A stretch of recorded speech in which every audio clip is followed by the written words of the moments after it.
2004ஆம் ஆண்டில் கடல் கோபத்துடன் எழுந்த சுனாமி தமிழ்நாட்டின் பல கடற்கரைகளை தாக்கியது.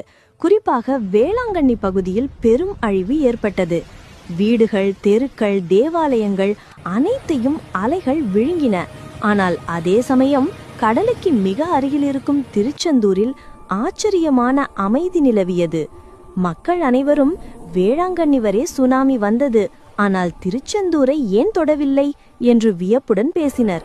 அந்த நாளில் கடலோரத்தில் வலை வீசிக் கொண்டிருந்த மீனவர் மாரிமுத்து தூரத்தில் எழுந்த பெரு அலையை பார்த்ததும் பயத்துடன் கிராமத்தை எச்சரிக்க ஓடினார்.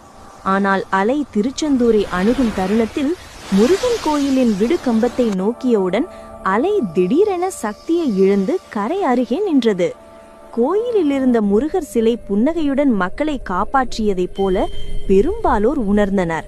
வேளாங்கண்ணியை கொந்தளித்த சுனாமி திருச்செந்தூரை ஒரு நுள்ளு கூட தொடாதது மக்களுக்கு தெய்வ அருளின் சின்னமாகவே பட்டது.